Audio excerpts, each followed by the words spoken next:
नमस्कार. मी दिनार सोहनी माझ्या यूट्यूब चॅनल ॲट द पॉईंटवरून दिनार सोहनी. मी एक वकील आहे, प्रोफेशनल वकील आहे. बरीच वर्ष गेली वकिली करतो आहे. आज तुम्ही विषय निवडला की मोदी भक्ती किंवा मोदी द्वेष, तुम्ही जसं याला नाव द्याल तसं. आमच्या थर्मोडायनॅमिक्स नावाचा एक विषय आहे. केमिस्ट्री, फिजिक्स मध्ये एक विषय आहे, इंजिनिअरिंगमध्ये पण एक विषय आहे, त्याचं नाव थर्मोडायनॅमिक्स. तर हा विषय अतिशय महत्त्वाचा आहे आणि तो सगळे शिकतात. इंजिनियर शिकतात, जे फिजिक्स घेऊन MSc करतात ते शिकतात, जे केमिस्ट्री घेऊन MSc करतात ते पण शिकतात. तर ह्या विषयामध्ये असं एक गृहीतक आहे की परफेक्ट सिस्टीम पूर्णतः चांगली, परफेक्ट म्हणजे पूर्णतः चांगली सिस्टीम असत नाही. सिस्टीम म्हणजे आता मराठीच्या सिस्टीमचं सिम्प्लिफिकेशन म्हणजे मराठीत सांगता येणार नाही मला. सिस्टीम म्हणजे आपण असं म्हणूया ज्याचा आपण अभ्यास करतोय ते. आपण समाजाचा अभ्यास करत असू तर समाज ही सिस्टीम. आपण एका हीट इंजिनचा, पंपाचा अभ्यास करत असू तर पंप किंवा हीट इंजिन म्हणजे सिस्टीम. आपण मोटारीचा अभ्यास करत असू तर मोटार म्हणजे सिस्टीम. तर ह्या सायन्समध्ये, थर्मोडायनॅमिक्समध्ये फंडामेंटल सिद्धांत असा आहे, तो असा आहे सिद्धांत की कुठलीही सिस्टीम पूर्णतः चांगली नसते.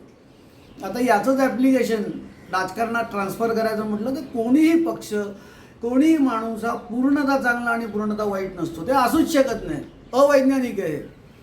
तर मोदींचा जे द्वेष करतात त्यांना मोदींनी चांगलं केलेलं काय मुळे दिसतच नाही, अजिबात दिसत नाही. मोदी हे संपूर्णपणे वाईट असूच शकत नाहीत, ते संपूर्णपणे चांगले पण असू शकत नाहीत. लक्षात घ्या मी काय म्हणतोय ते. सायन्सचा नियम मी सांगतोय, एक्सटेंडेड टू पॉलिटिक्स. मोदी हे संपूर्ण वाईट असू शकत नाही, तसे मोदी हे संपूर्णपणे चांगले असू शकत नाहीत. याचं उदाहरण घेतोय इलस्ट्रेशन. राजीव गांधींचा बोफोर्स घोटाळा, आणखी अन्य जे काय त्याने चूक बरोबर केलं ते सगळं धरलं तरी इंडियात कॉम्प्युटर, भारतामध्ये कम्प्युटर हा राजीव गांधी आणि सॅम पित्रोदा यांच्या प्रयत्नामुळे आलेला आहे, हे आपल्याला मान्यच करावं लागेल. BJP वाले बोलत नाहीत, पण BJP वाल्यांना सुद्धा हे मान्यच करावं लागेल.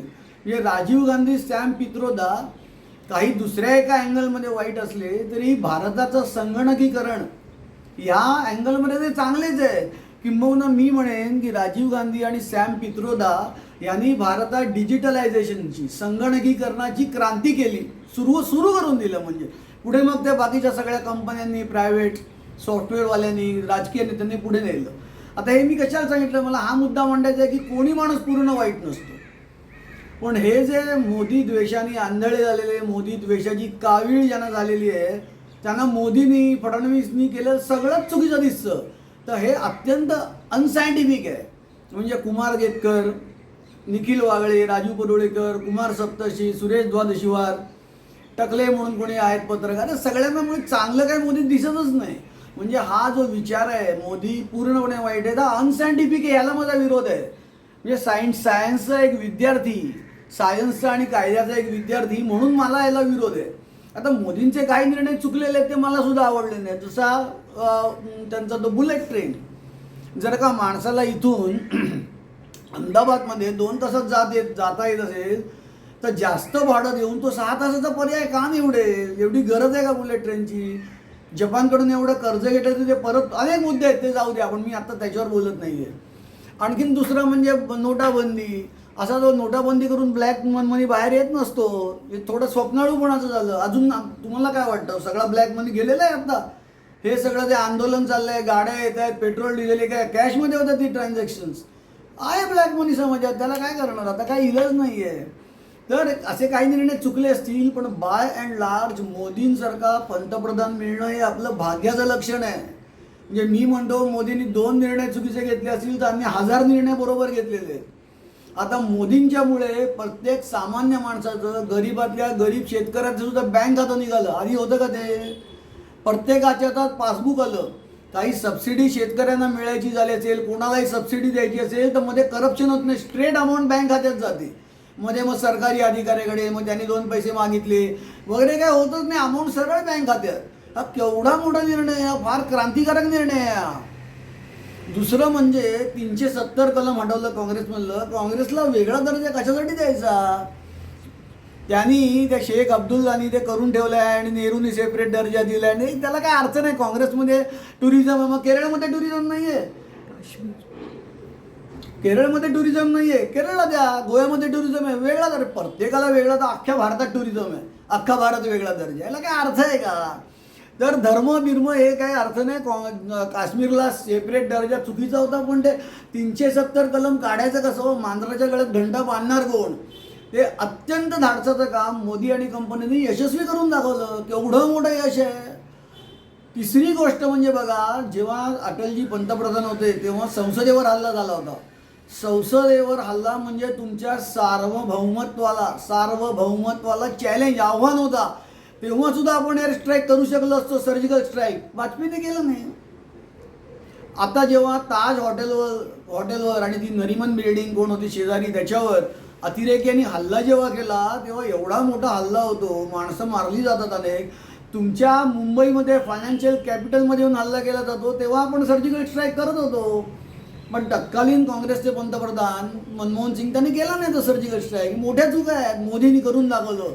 मोदींनी अशी दहशत घातली दहशतवाद्यांना की भारतात एक जरी माणूस मेला ह्याच्या पुढे दहशतवादात, तरी ते भारताविरुद्ध युद्ध समजण्यात येईल. तुमच्या लक्षात घ्या, तुम्हाला लक्षात घ्या केवढा मोठा आहे बघा. विशेषतः मी या मोदी द्वेष्ट्यांची नावं मगाशी घेतली, ती परत घेत नाही. ते मोदी द्वेष्ट्यांनी हे लक्षात घ्या की केवढा मोठा निर्णय आहे सर्जिकल स्ट्राईक. आणि मग गाढवासारखे त्याचे पुरावे मागायचे. अरे सर्जिकल स्ट्राईक करा, ते काय लग्न आहे का फोटोग्राफरला घेऊन जायला? सर्जिकल स्ट्राईक करताना मी काय 4 फोटोग्राफर घेणार, झूम लेन्स लाव? अरे ते आता एक घाणेरडी शब्द येतो माझ्या तोंडात, पण तो मी वापरणार नाही. काय मूर्खासारखं विधान आहे. आणि हे कपिल सिब्बल करतो. म्हणजे मोदी द्वेष किती पराकोटीचा झालेला आहे बघा. फोटो काढले का? आता इंदिरा गांधींनी जेव्हा बांगलादेशचं युद्ध जिंकलं तेव्हा अटलजी होते, अटलजींनी फोटो नाही मागितले. हा फरक आहे बीजेपीवाले आणि काँग्रेसवाले यांच्यात.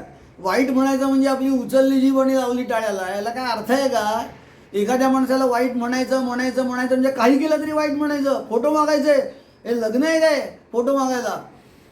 दुसरा जेव्हा एअर स्ट्राईक झाला, उरीचा एक झाला, पुलवामाचा एक एअर स्ट्राईक झाला, आणि आता तिसरा झाला जेव्हा आपले 26 का 27 पर्यटक मारले गेले पहलगाममध्ये, तेव्हा परत एअर स्ट्राईक केला. आणि मोदींनी अशी दहशत घातलेली आहे की दहशतवाद्यांनी 1000 वेळा विचार करायला पाहिजे यापुढे. भारतात काही दंगामस्ती करताना पाकिस्तानने पण विचार करायला पाहिजे. इव्हन मी तर म्हणतो अमेरिकेने पण विचार करायला पाहिजे. ते दहशतवाद्यांना शस्त्र पुरवण्यासाठी पुरवतात, शस्त्र पैसे देतात. यांची शस्त्रास्त्र विकली जावीत म्हणून 2 देशात लढाया लावणारे लोक आहेत ते.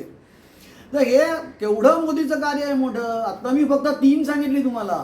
प्रत्येकाला पासबुक मिळवून दिलं, काश्मीरचा 370चा दर्जा रद्द केला आणि एअर स्ट्राईक केली. त्याची अशी 100 आहेत. 100 अशी चांगली कामं आहेत, पण मी सांगणार नाही. याच्यासाठीच मी सांगणार नाही, कारण मी नुसती चांगली कामं सांगत बसलो तर 2 तास मला फक्त याच विषयावर बोलवलं. 2 तास फक्त मोदीची चांगली कामं, ते सुद्धा एक्सप्लेन करता येणार नाही मला. नुसती नावं घ्यावी लागतील. विष्णू सहस्त्रनामाची घेतात ब्राह्मण तशी. तर विष्णू सहस्त्रनाम नाही आहे, त्याच्यामुळे मी सगळं सांगत नाही. कारण हल्ली तुम्हालाही माहिती आहे, मलाही माहिती आहे, जास्तीत जास्त 15 मिनिटाचा पॉडकास्ट लोक बघू शकतात. लोकांना पेशन्स नाही, प्रत्येकाला नोकरी धंदा आहे, लोक कंटाळलेले असतात, वेंगलेले असतात. विम्याचे हप्ते किंवा हाऊसिंग लोन परतफेड करायची असते, घरचा खर्च चालवायचा असतो, टॅक्स रिटर्न भरायचे असतात. नोकरीची स्टेबिलिटी नाही. खाजगी क्षेत्रात कोणाची नोकरी कधीही जाऊ शकते. नोकरीच्या क्षेत्रातलं राजकारण आहे. खरंच लोक खूप कंटाळलेले आहेत. लोकांना आणखीन विचार करायला वेळ नाही. जास्तीत जास्त वेळ 15 मिनिटं आहे. त्याच्यामुळे मला खूप बोलायचं आहे, पण ते शक्य होत नाही. त्याच्यामुळे मी आवडतं घेईनच लवकर. पण सांगायचा मुद्दा, त्याच्यामुळे मोदींची सगळी कार्य मी सांगू शकत नाही, मला पाठ आहे. मी उदाहरण म्हणून 3 घेतली फक्त. तर हे जे मोदी द्वेषाने आंधळे झालेले सोनिया भक्त आहेत, काँग्रेस भक्त आहेत, नेहरू भक्त आहेत, गांधी भक्त जे आहेत, जे सगळे मगाशी मी नावं घेतली तेच सगळे गांधी भक्त आहेत, सोनिया भक्त आहेत, मोदी द्वेष्टे आहेत. राजकारणात एकमेकांचे विचार विरोधी असू शकतात, पण कधीही कोणाचा द्वेष करू नये. द्वेषाला राजकारणात आयडियली जागा नसावी. आणि याचं उत्कृष्ट उदाहरण म्हणजे अटल बिहारी वाजपेयी, लालकृष्ण अडवाणी, प्रमोद महाजन तर जगमित्र होते. अरुण जेटली, सुषमा स्वराज यांनी कधी कोणाचा द्वेष केलेला नाही. काँग्रेसमधलं उदाहरण म्हणजे गुलाम नबी आझाद. आता उदाहरण द्यायचं तर माझंच बघा. मी काँग्रेसवर चे अनेक निर्णय चुकीचे सांगेनच पुढे मागे केव्हा तरी, पण मगाची मी राजीव गांधींचा डिजिटलायझेशनसाठी उल्लेख केला, त्यांना क्रेडिट द्यायला पाहिजे असं म्हटलं, कारण मला त्यांच्याबद्दल द्वेष नाही वाटत. तर ह्या मोदींचे जे आंधळे भक्त आहेत त्यांच्या लक्षातच येत नाही की भारत देशाचं नाव मोदींनी केवढं उज्ज्वल केलं परदेशात. भारतात तर असंख्य चांगले निर्णय घेतलेलेच आहेत, ते मी एकदा सांगेनच केव्हा तरी. मोदी आणखीन एक मोदी या विषयावर 4-5 एपिसोड करावे लागतील, एका एपिसोडमध्ये नाही होणार, ते मी सांगेनच नंतर. पण आत्तापुरतं लक्षात घ्या की परदेशात जाऊन मोदींची प्रतिमा नाही, भारताची प्रतिमा किती उज्ज्वल केली. प्रत्येक देशात जाणं, तिथे तिथल्या राष्ट्रप्रमुखाला पटवणं म्हणजे मी मत पटवणं, त्याचा कन्सेंट घेणं. आणि मोदींची इमेज एवढी वाढली आहे की गुजरातचा मुख्यमंत्री, त्याच्या आधी RSSचा एक स्वयंसेवक, एक सामाजिक कार्यकर्ता, एक साधारण सामाजिक कार्यकर्ता जो भिंतीवर पोस्टर चिकटवायचा, तो आज इंटरनॅशनली फेमस झालेला आहे. केवढं मोठं कार्य आहे बघा. तो असलं अफाट कार्य करून, इतकं चांगलं देशासाठी करून, मोदींनी जे मध्ये शेतकऱ्यांसाठी केलेले निर्णय मागे घेतले ते केवळ दबावामुळे. ते निर्णय शेतकऱ्यांच्या भल्याचेच होते, पण शेतकऱ्यांना काही या भक्तांनी, सोनिया भक्तांनी डिवचलं, त्यांची माती भडकली, त्यांना वाटलं आपल्या विरोधासाठी आहे, त्यांच्या बेनिफिटसाठी होतं. आणि मधले जे आडते आहेत ना, शेतकऱ्याला समजा कांदे बटाटे पिकवणारा शेतकरी, त्याला कमी पैसे मिळतात, आणि उपभोक्त्यांच्या म्हणजे कन्झ्युमरच्या खिशातनं जे जास्तीत जास्त पैसे जातात ते अडत्याला जातात. अडता म्हणून एक मध्ये दलाल असतो, त्याला जातात. मोदींना हे बंद करायचं होतं, पण नाही कळलं शेतकऱ्यांना. आत्तासुद्धा शेतकऱ्यांच्या भल्यासाठी आणि मच्छीमारांच्या, कोळ्यांच्या भल्यासाठी ट्रम्पचं बंधन मोदींनी झुगारून दिलं. ते असं म्हणाले माझा वैयक्तिक तोटा होईल. वैयक्तिक तोटा म्हणजे काय, निवडणुकीत सुद्धा मी पडेन, पण मी शेतकऱ्यांचं हित आणि मच्छीमारांचं हित आधी बघणार आहे. हे सगळ्या मोदी द्वेष्ट्यांना कळत नाही. आणि मोदी द्वेष्टे कधी सुधारणार नाहीत. त्यांच्या रक्तातच DNA मध्येच काँग्रेस आहे आणि मोदी द्वेषात ठासून भरलेले आहे. तर बघा तुम्ही, मोदींनी इतकी चांगली कामं केलेली आहेत, मी 3-4 तुम्हाला सांगितली. तर याचं खरं इव्हॅल्युएशन म्हणजे याचं कसं मूल्यमापन झालं पाहिजे. तर मोदींची काही चुकलेले निर्णय, मोदींचे काही बरोबर निर्णय, यांचं तुम्ही बघा, वेटेस्ट करा, पॅनमध्ये टाका. ते एका पॅनमध्ये चुकलेले निर्णय टाका, एका पॅनमध्ये बरोबर निर्णय टाका. आणि पॅन म्हणजे तराजूच्या तागड्या, तर तराजू कुठे चुकतोय ते बघा. बरोबर आलेले निर्णय असंख्य आहेत, समाजाच्या बेनिफिटचे आहेत. हे बघून मोदी द्वेष्ट्यांचा द्वेष जाणार नाही, बाकीच्या समाजाने त्यांचा ऐकताना विचार करावा म्हणून मी हे लेक्चर देतोय.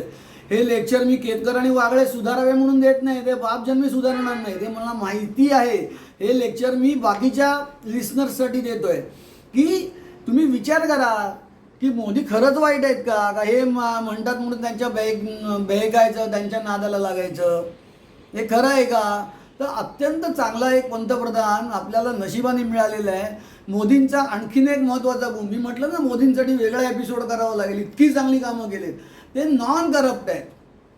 राफेलमध्ये काँग्रेसवाल्यांनी त्यांच्यावर चिखलफेक केली, ही केवळ चिखलफेक करायची म्हणून केलेली आहे, विरोधी म्हणून.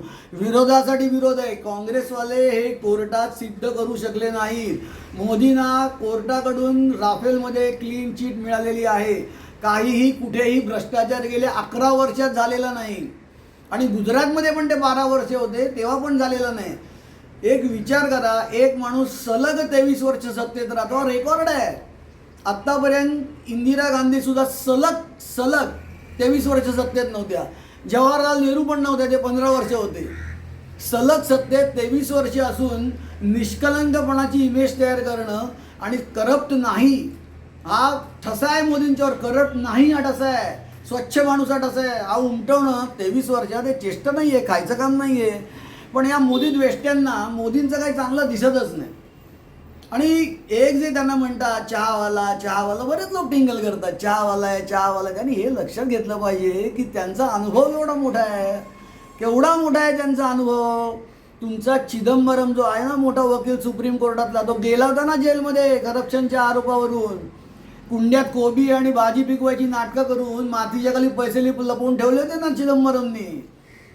तुमचा राहुल गांधी आणि सोनिया गांधी नॅशनल हेराल्ड केसमध्ये 40,000 कोटींच्या वरती भ्रष्टाचार आहे. ते बेलवर आहेत, बाहेर जामिनावर आहेत. लक्षात घ्या, ते सुटलेले नाहीत, केस चालू आहेत, जामिनावर बाहेर आहेत ना. मोदी गेलेत का? मोदींच्या विरोधात SIT लावली होती गुजरातमध्ये, स्पेशल इन्व्हेस्टिगेशन टीम, आणि ती कोणाचंही सोयरसूतक बघत नाही. त्या स्पेशल इन्व्हेस्टिगेशन टीममधून मोदी अग्निदिव्यातून जशी सीता बाहेर पडली तसे तावून सुलाखून बाहेर पडलेले आहेत मोदी SITमधून. म्हणजे हे पण तुम्हाला मान्य करायचं नाही का? मग काहीतरी बोलायचं, मग काहीतरी हेच केलं ते. आता एखादा मनुष्य जेव्हा 1000 निर्णय घेतो, एखादा चुकू शकतो. याला गणितात प्रॉबॅबिलिटी असं म्हणतात. माझा गणिताचा पण अभ्यास चांगला आहे अतिशय.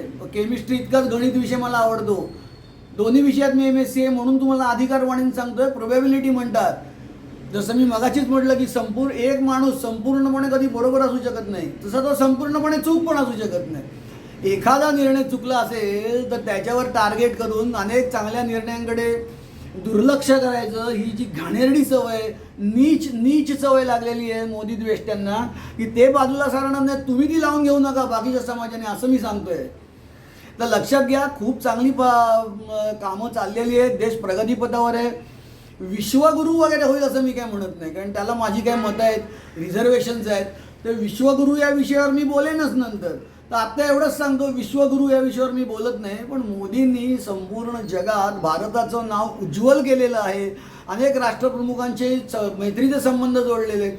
अहो, पुतीन आणि चीन आपल्याला आत्ता मदत करतात बघा. अमेरिकेने बायकॉट म्हणजे ते टॅरिफ लावल्यावर, 50% टॅरिफ लावल्यावर ते पुढे 100-200% करतील. माझा काही विश्वास नाही ट्रम्पवर. तर ते ट्रॅफिक राहिल्यावर चीन आणि पुतीन, विशेषतः पुतीन आपल्या मदतीला धावून आले. तेल देणार आहेत, 5% डिस्काउंट देऊन तेल देणार आहेत. युक्रेन तेल देणार आहे. सौदी अखातातले काही देश म्हणतात आम्ही तेल देऊ तुम्हाला. हे काही चेष्टा आहे का? नाही तर पूर्वी अमेरिकेने काही डिक्लेअर केलं की हातपाय गळून जायचे भारताचे. त्याला प्रथम विरोध केला इंदिरा गांधींनी. ती एक अत्यंत केपेबल पंतप्रधान होती. इंदिरा गांधी अत्यंत केपेबल पंतप्रधान होती. मला अतिशय आदर आहे तिच्याबद्दल. मी पक्षाच्या अँगलनी कधीच बोलत नाही. हा पक्ष चांगला, तो पक्ष वाईट असं मी कधीच मांडत नाही. माझी रिडिंग्स ही ऑब्जेक्टिव्ह असतात. ऑब्जेक्टिव्ह म्हणजे असं सांगायचं, प्रत्येक याला शब्द मिळत नाही हो मराठीत प्रत्येक शब्दाला. तर ऑब्जेक्टिव्हला वस्तुनिष्ठ असतात. सत्याच्या आधारावर, फॅक्ट्सवर मी बोलतो. हे इंदिरा गांधी फार चांगले होत्या, पण त्याच्यानंतर मोदी, मध्ये वाजपेयी पण आले. पोखरण केलं होतं तेव्हा पण अमेरिकेने बंधनं टाकली होती. वाजपेयींनी जुमानलं नाही. अरे ते चांगलं आहे ते तरी मान्य करा. मोदींनी जुमानलं नाही. टॅरिफ बंधनानं मोदींनी जुमानलं नाही. आपल्या शेतकऱ्यांच्या आणि मच्छीमारांच्या समर्थनार्थ मोदी उभे राहिले. आणि परिणाम बघा, मोदी पुतीन मदत करतोय, इस्रायल मदत करतोय. आज किती देश भारताचे मित्र झालेले आहेत इंटरनॅशनल लेवलवर, हे लक्षात घ्या. तर समाजाला मी ही विनंती करतो की त्या महामूर्ख नीच मोदी द्वेष्ट्यांचे विचार ऐका तुम्ही, पण माझे पण विचार ऐका आणि बघा तपासून की कोण चांगलं कोण बरोबर बोलतोय. मोदींचा द्वेष करू नका. नशीब लागतं मोदी आणि फडणवीस ही जोडी आपल्याला लाभायला महाराष्ट्रातल्या लोकांना. फडणवीस सुद्धा अत्यंत निष्कलंक आहेत. BA LLB आहेत. कायद्याचा अभ्यास त्यांचा चांगला आहे. स्वच्छ प्रतिमेचे आहेत. चांगले ॲडमिनिस्ट्रेटर आहेत. हीच सगळी विशेषणं मोदींना पण लागू पडतात. तर हे असे चांगले राज्यकर्ते मिळाले तर आपण एन्जॉय करूया, लाईफ सुखाने जाऊया, पॉझिटिव्ह वेव्हवर जाऊया की भारताची प्रगती होईल. धन्यवाद.